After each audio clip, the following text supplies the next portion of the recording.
We are already love, union with the divine. From the birth of the universe, the explosion of stars, the formation of earth, the birth of each one of us, already and unendingly, we are part of the story of becoming, of the divine. The great expansive energy of the cosmos is within all of us.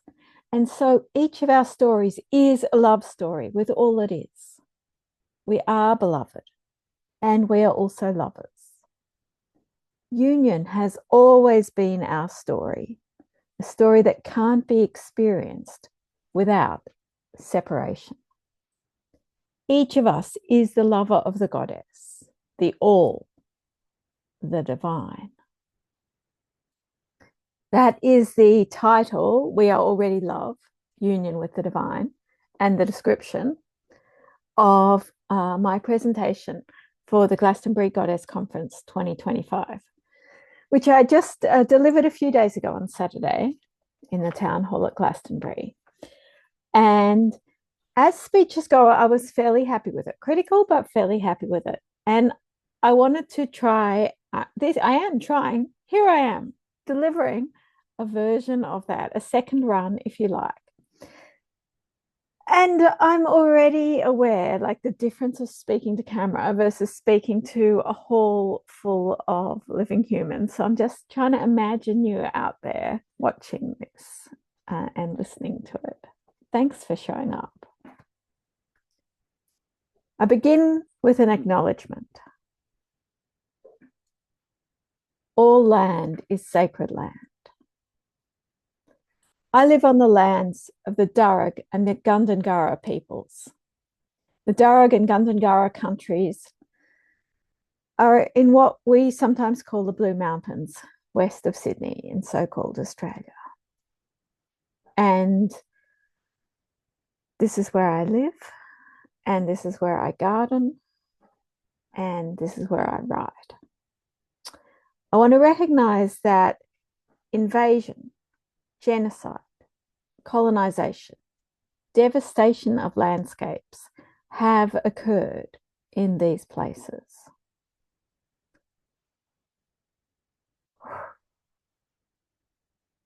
And I offer honor, acknowledgement, and respect to the elders and peoples of the Darug and Gundungurra nations. I offer my respects to any Indigenous people present or watching this video or listening to it. Thank you. I also want to recognize that currently I am, and I originally delivered this speech on, and I wrote it for delivering it in Glastonbury in Somerset in England in the UK. And that from these lands, many waves of colonization and destruction of peoples and of habitat, including genocide,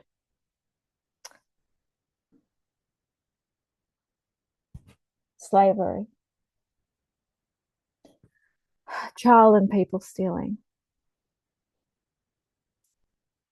large-scale destruction of habitat have occurred in waves originating from this land and other lands, but including this land. And I invite us to contemplate our own place in those complex and terrible stories.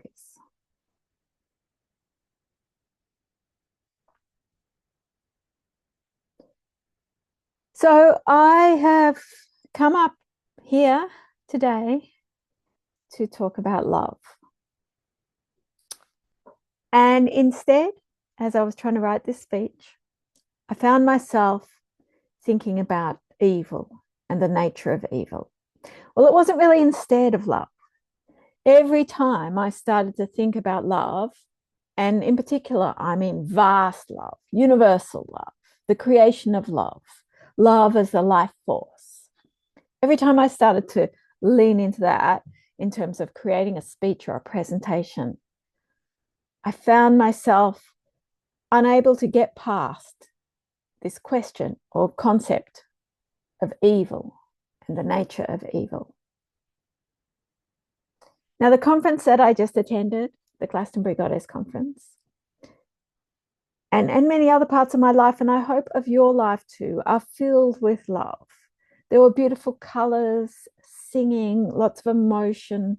At the Goddess Conference, there were these morning devotional offerings that were just heart-rending.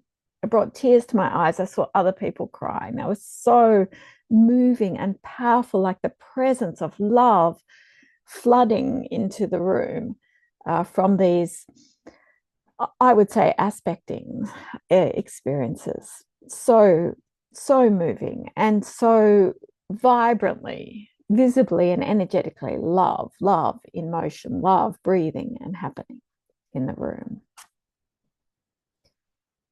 So love is already present. And I really believe, and perhaps many of you think something similar, that we are all one. And I don't mean we humans, although that also, but we animals, we beings, we earthians, this earth, all the planets, the stars, the cosmos, is basically, in one way of looking at it, all one thing. And I name that divine. And now we're split up into all these little bits and pieces, right, of it, of the divine, so that we can listen to each other, look at each other, play with each other, make love or apparently make war with each other. But fundamentally, I do believe that we are one with the divine. We are part of it. And so if everything is all one, I have always got this question, kind of Kabbalistic question, if you like. How can evil exist? If everything is one and that one is the divine, how does evil there? Because if the divine is everything, are we saying that part of the divine is evil? How does that work? So to answer this question, I have to kind of take a step back and ask, well, what is evil? What am I meaning by this word that I'm slinging about the place? And my best and simplest definition, you might have another one, is it is to deliberately choose to inflict suffering. It's a human thing. Suffering is inflicted in a variety of ways, right? So the recent climate crisis, evidence of it in forest fires of unprecedented strength and power, huge floods, cyclones and tornadoes in unusual parts of countries, all of these things. Suffering is inflicted by them, right? But I don't think that's evil, unless you want to go to the place of saying that corporations and governments had a hand in creating and allowing that climate crisis to extend and continue and exacerbate, which has made these natural events far more dramatic in their destruction, both of habitat and the natural world, as well as, human infrastructure and human lives. So if there's evil, I don't think it's evil of a flood or a storm or a fire. The only component of it is human. And so therefore, if evil is something that humans have the capacity for, if that's what we're saying, which is what I am saying, that it is deliberate causing of suffering and deliberate choosing to inflict suffering. So that means that we have a choice. And that means that we all have a choice, many choices, all choices. And it's within our capacity to inflict evil. Like, I can't go along with the idea that, some humans have the capacity to inflict evil, but others of us somehow are removed from that. No, we're all one, remember? So if humans, the human, has that capacity to create or inflict suffering, then we are all carrying a piece of that, and we're all in some ways carrying responsibility for it. So we're all implicated by acts that are evil. So the divine, all is one, includes evil. I think so. Yes. J. Michelson, who's a Jewish and Kabbalistic thinker, philosopher, writer, says that evil is yet to be incorporated into love, thinking that we're in a process. It's not finished yet. The world is unfinished. Definitely a Kabbalistic concept. And I really think, yeah, fair enough. That's great. So there's a process going on where evil is still on its way to becoming part of this love, which the divine is and holds.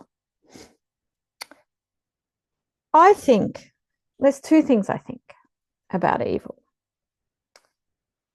Firstly, I notice that in the presence of evil, everything else shines brighter. I don't think this is the reason for evil. I don't think it's some kind of master plan, but it is what I observe occurs. And I'm going to give an example of this. So I'm saying that when evil is present, acts of courage, of love, of compassion, of generosity, they shine brighter. They're more noticeable. They appear larger almost than they would without that presence of evil. And so my example is in the Gaza Strip currently. There are people working in hospitals, people from all over the world, who are trained. They're medically trained at their specialities, and they're nurses, they're doctors, they're surgeons, they're all of the things, right? And if they were at home in their hospitals, in the countries and towns where they live, performing these exact same acts, using these same skills, performing these same operations, caring for ill or injured people in exactly the same way, that would be wonderful, amazing. And we'd kind of take it for granted. That's their job. They're getting on with it. I don't actually go to a hospital unless I'm really, really ill or someone I know is, so I know it's happening over there, and that's great. I'm really happy for it. I'm grateful for it. I admire and respect them. And yet, when I see those same acts happening, or I read about them or hear about them in Gaza right now, those acts take on a magnificence. They shine brighter. They're the same acts, but in the context of genocide, of the evil that is occurring on our watch, I think they shine brighter and we see them better and clearer. So that's one thing that I think about the presence of evil as being part of the divine, is that it shows us, the observers, or sometimes the participators, these enormously powerful qualities of love, you could say, love in action, courage, generosity, compassion, action. It shows them up, it highlights them. And the other thing that I think of is the Jewish belief of what is called tikkun olam, the mending of the world. And within a Judaic belief, it is the job of humans to mend the world. The world is imperfect. Well, we all know that. And so it's our task, where we see the imperfections, to undertake the mending. And indeed, this is the aim of a human life, a good human life, is to do that mending. So obviously, if everything was already perfect, done and dusted, we just lived blissful lives with no challenges, no hint of evil, there would be much less mending to do. As it is, there's quite a lot of mending on offer. So I think that these 2 points for me give me a way to be able to intellectually and hopefully in some ways on the ground be present with evil, which I'm saying is a human behavior that is chosen and that I'm implicated in. So back to the acknowledgement of country that I gave at the beginning of this talk. And in Australia, in the circles that I move in, but indeed in many circles, artistic, magical, community, social, governance, these acknowledgements are very, I don't want to say common, They're happening. They are regular and more than regular. They are expected. They have become part of how we work. Evil has occurred and it still occurs. An acknowledgement is a very, very small thing. It doesn't begin to address the evil that occurred with colonization. And yet, an acknowledgement backed by larger acts is a small piece of mending, a small piece of showing up, if you like, of recognition of the implication and questioning. Oh, if I'm going to acknowledge this, well, then what will I also do about it? How will I bring myself to this?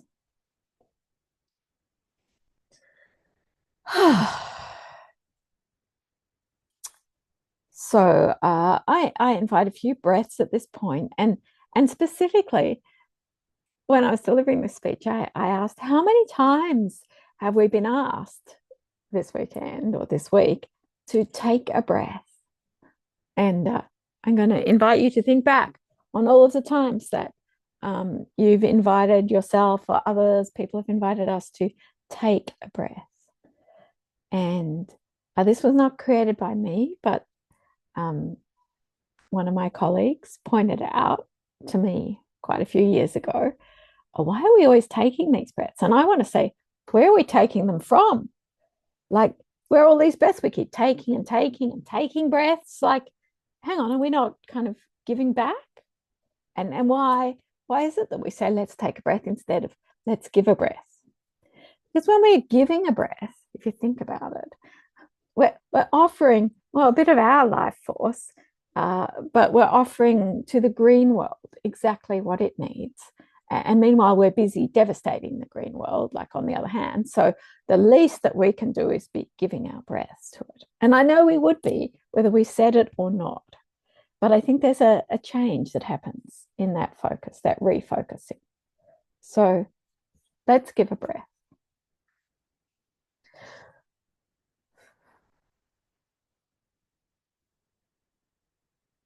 And of course, after we've given this breath, we also have to breathe in. We just automatically do. And so we're receiving a breath. Receiving and giving breath. We're exchanging breath. And this could be a prayer. Every breath, maybe, that we offer this prayer of gifting and receiving. Gifting and receiving. Breath. You might want to think of a tree that you know, or a tree that you love, or maybe it's a tree that you imagine. And sit with it, or stand with it, or hold it in your mind and offer it a breath. And through that tree, all of the green world. And as you breathe in, you might want to imagine or feel what it's like to be given that breath by that particular tree, backed by the whole of the green living earth.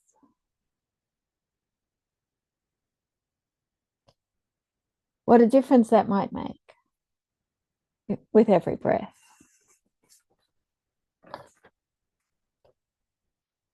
So there's a war on. In fact, there are a number of wars on this planet at the moment. I looked briefly on Google. It seems to be at least 10 things, conflicts that are categorized as wars, although plenty of other smaller conflicts or less obvious ones or less documented ones or ones that don't tick all the boxes to be called a war. It's not the only war.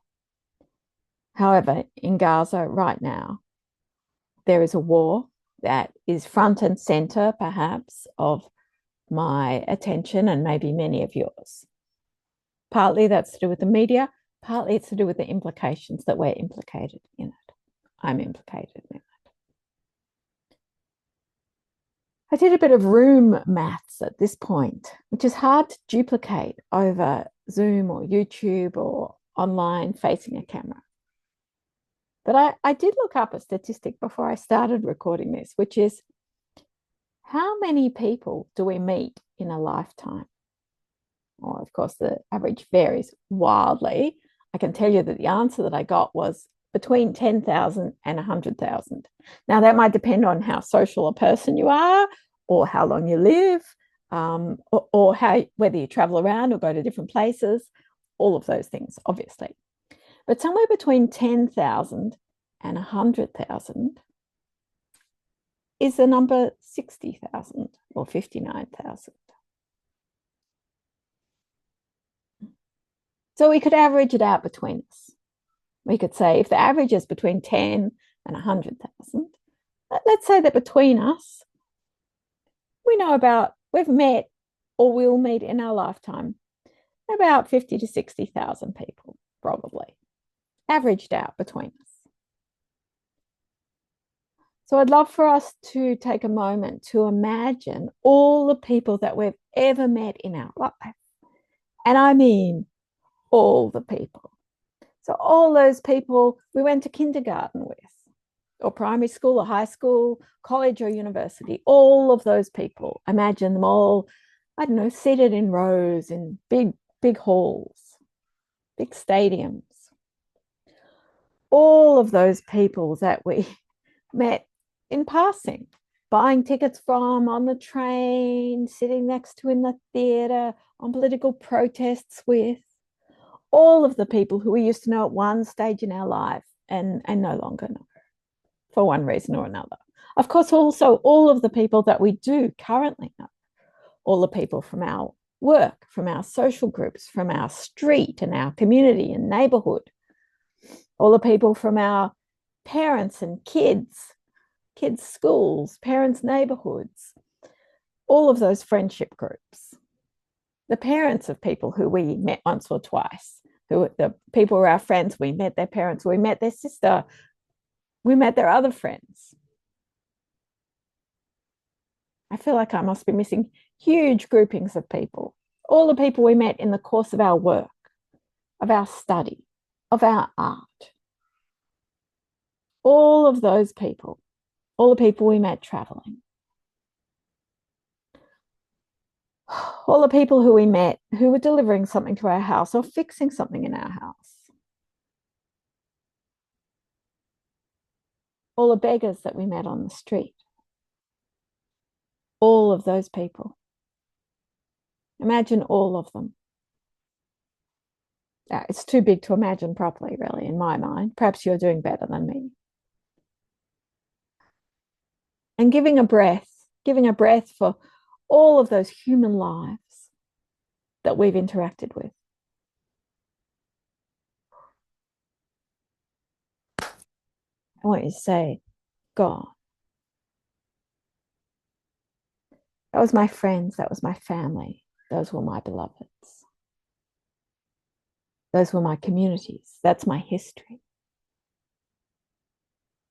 If we replace all of those 50 or 60,000 people, or perhaps for you it was 10 or 100,000, let's replace them all for a moment in our minds with a lit candle. Offering a breath.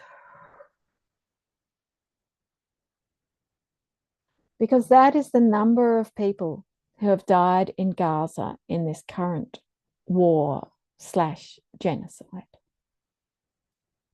50 to 60,000 dead on the official numbers. Almost all of them were civilians. Most of them were women and children.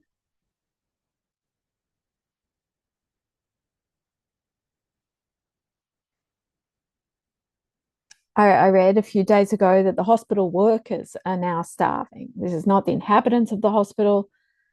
This is the workers who turn up for their shifts. They haven't had any food. They work 10, 12, 14, 16-hour shifts with no food. And currently there is no food at the end of that shift. Nearly 1,500 people have been killed, murdered at food collection stations in Gaza. These few statistics and facts that I'm picking out of the morass that are available are devastating. I'd have to say I'm witnessing evil. Evil is happening, I do think, in many places and times and places in the world, and in this particular place in Gaza currently. And I have to ask what to do and how to be with this evil.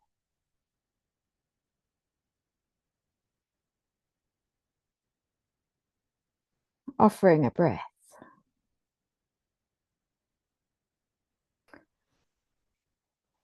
I'm going to hold that for a moment and come back to it and step over here for another moment and offer this exercise that I was taught many, many years ago by a teacher called David Data.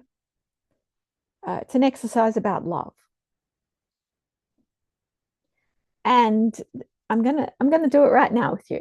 So the invitation is to remember a time when you felt really, really loved, like deeply loved, completely loved, utterly loved.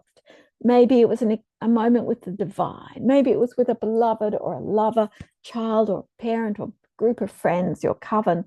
I don't know. But a time, just one time, when you felt really, really deeply, deeply loved.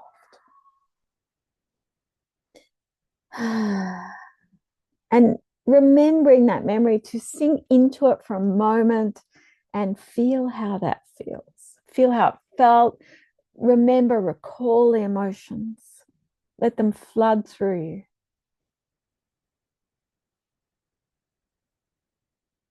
Maybe you can feel it in your body.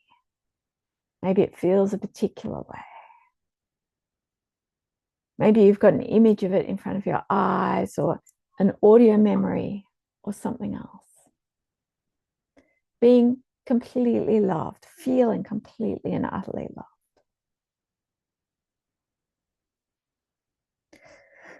And just kind of take a snapshot of that feeling so that you could return to it just like that in a moment and put it to one side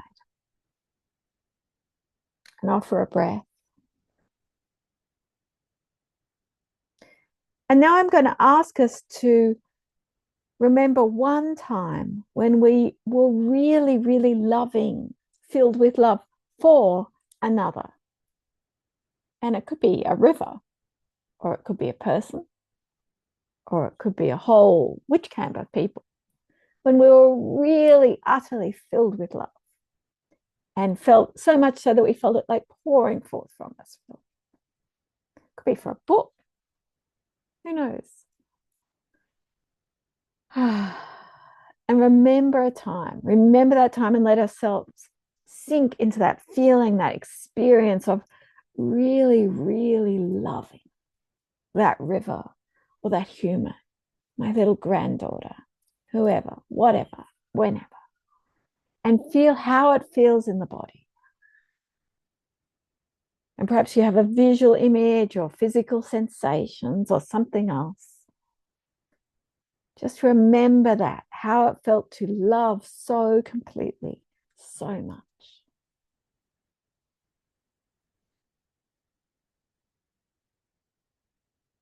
And take a little snapshot of that.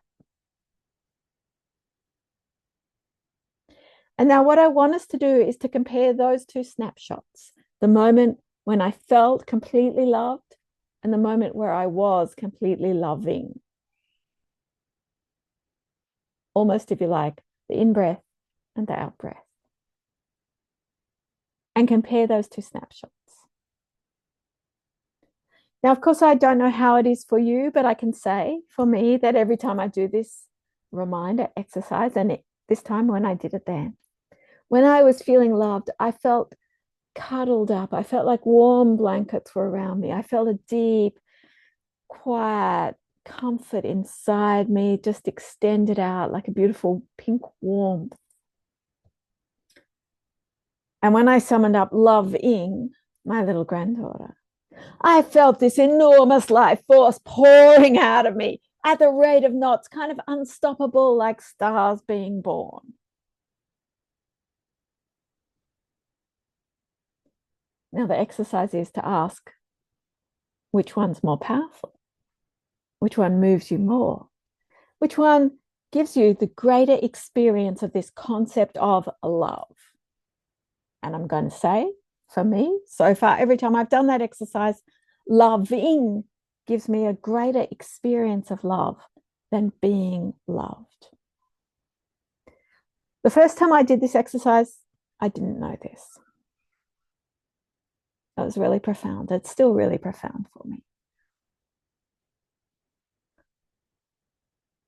So then, when all is our beloved, the all is our beloved, we're part of it. When that is threatened with evil, what will we do?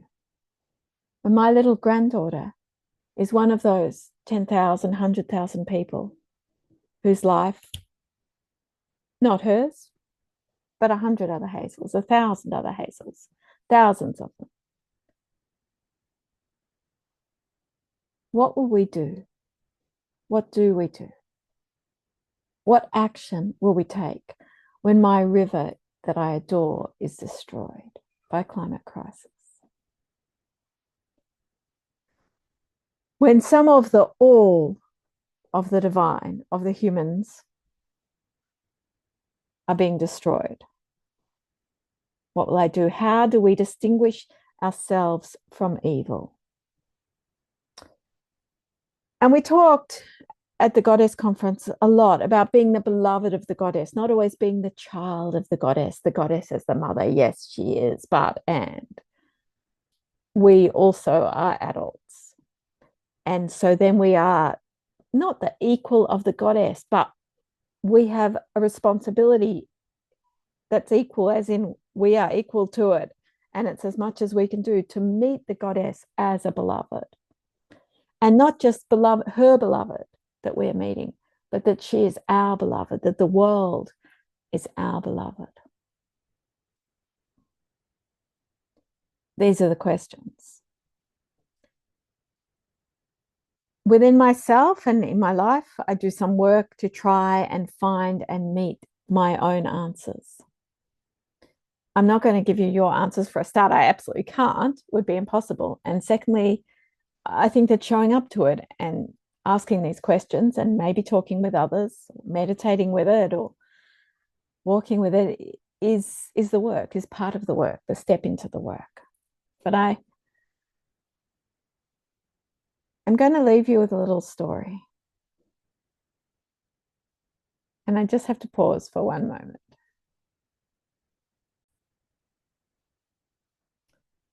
I didn't actually have the book with me. Bit of a failure. So as I was writing this speech, I felt so held by the Pearl Pentacle. Many, many times I've stepped into this work and being held by it, being held within it, like I've been invoking it, I've been working it. Other times in a ritual, like it might have come to me or spoken or been alive in different ways. But this time I wasn't even calling for it or searching for it. I have been working a lot with the Pearl Pentacle in the recent months. Plus this book has been printed. So there's been a lot of Pearl in my life, but I felt like an experience of the divine. I felt held. It was coming through me. And when I was saying to myself, I'm supposed to give a talk about love, but I have to talk about evil, I felt so held by Pearl. So I'm going to read a little bit of a love story about, well, it's not about anything, but it is an example of working with the Pearl Pentacle, whose points are love, law, wisdom, liberty, and knowledge. Well, I realized you couldn't see that. But anyway, those are the 5 points. As a tool for active love. This is the very beginning intro. This book was written by myself and Fio Gede Palmer, my co-author. Plus, it has contributions from, I think, 11 other reclaiming witches and teachers in it. Beautiful book on magic within communities, and love is the first point of the Pearl Pentacle, and the pentacle always returns to love. In a way, love gives birth to all of the other points and the pentacle itself. Moonlight swirls across the sea in ripples and tides, a magical script in silver, rewritten every second. We stand on the cliffs entranced, called home to the beauty and mystery of this world. Pearlescent and shimmering, moonlight on water, a call to the deep and the bright. We look up to the stars that our world is born from. We breathe the sea air deep into our bodies. We remember life came from the ocean and the stars, and we call to the Pearl Pentacle. We remember love. We open the crowns of our heads to the starlight, to the great stream of existence, and feel it moving through us like a great wave. Love. Love. Love is the law. We open to the land in all directions, and our very cells and atoms call through us, reminding us of their entire histories. We feel their laws deep and unfolding within us. The law of the ocean waves before us, the law of the moon's relationship with the ocean and the earth, the law of gravity holding our bodies to the rock. Law. Holding the law as sacred, we lean into wisdom. The deep ocean below the waves shimmers darkly beyond our vision. The depths. Some of us seek wisdom, some are blessed by wisdom, and some of us are torn apart by it. The ritual unfolds itself, and we call and speak into each point of the Pearl Pentacle, feeling ourselves held within it. This is a wisdom passed to us, a wisdom we inherit, a wisdom we participate in that opens the gate to liberty. The waves crash on the rocks, and we sing to them of moonlight, of pearl, of freedom from and freedom to. Liberation, liberté, liberty.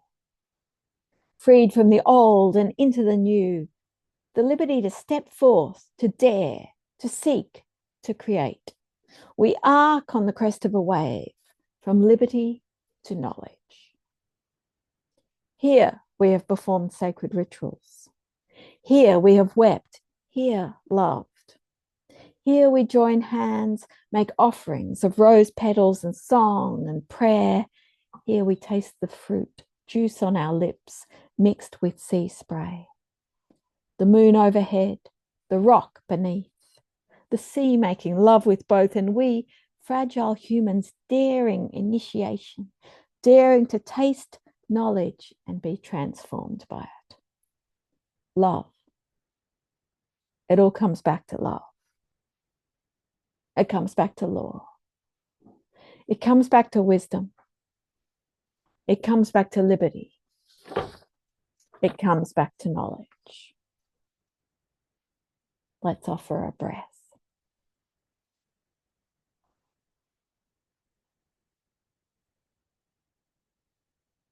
Let's exchange one.